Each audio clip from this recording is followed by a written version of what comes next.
Can you make my N64s portable?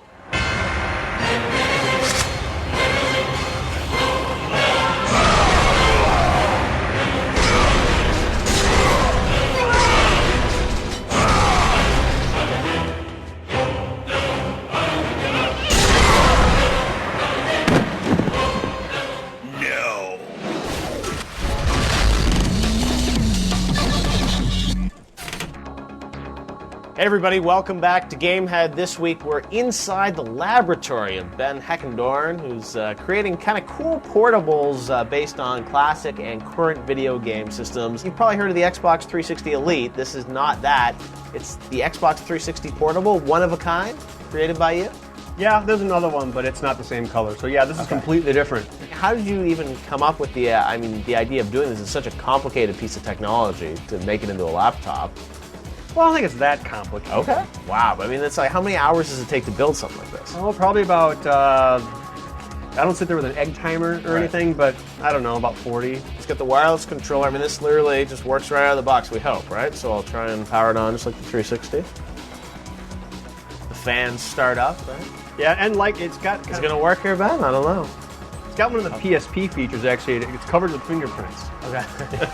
It's beautiful about, the way you finished it. Oh, yeah, I put the graphics. I made my own Xbox 360 logo here because it's technically an Xbox 360 inside. Why is it a Heck 360? Come on. Because people are like, what the heck is that?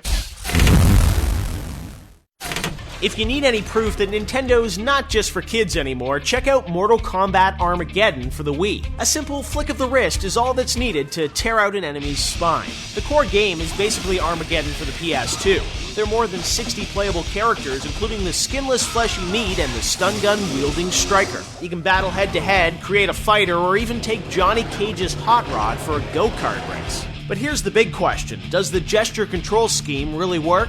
Sort of. It's easier to pull off special moves like teleporting when you don't have to remember complicated button combos. But the fighting is too fast-paced to make the imprecise motion controls really work. Midway should have designed a unique game instead of just tacking motion controls onto an old one. Along with the lack of online play, Armageddon's more of a novelty. It bludgeons its way to a Gamehead score of 7 out of 10. You talked about doing Xbox 360, PlayStation, Wii. What do these companies think of the fact that you do stuff like this? I mean, do you ever hear from Microsoft and they say, hey, that's really cool you did that, or they try and sue you, or what happens? I did get an email from someone at Xbox once, right. And actually I think it was in regards to the single-handed controller, right. But it never really went anywhere. That tends to happen. You get an email, you trade a couple emails, and then, whatever. Right. I guess that's better than hearing from their lawyers. Right. The thing is, I don't do the hacked DVD, right. plain ripped games. I just do hardware. Yeah. Because, people can buy their own games. That's not my scene, the mod chips. Right, exactly. That's not me. I'm all just making a cool case. Dinos, Crocs, Bears, and one busty brunette, all the signature elements of Tomb Raider. The new Anniversary Edition for the PS2 remakes the original 1996 classic with new graphics, puzzles, and a sweet $30 price tag. Lady Lara Croft still has her dual 9mm pistols and can now use the grappling hook from last year's Tomb Raider Legend. The camera still gets in the way of the gameplay, and the game's more about puzzle solving and adventuring than action. So sure, it's a bit dated, but Lara's as spry and jiggly as ever, bouncing to a Gamehead score of 7 out of 10.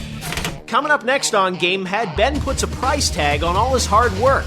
We summon a review of Shadowrun. And still to come, we have an exclusive first look at Mercenaries 2 World in Flames.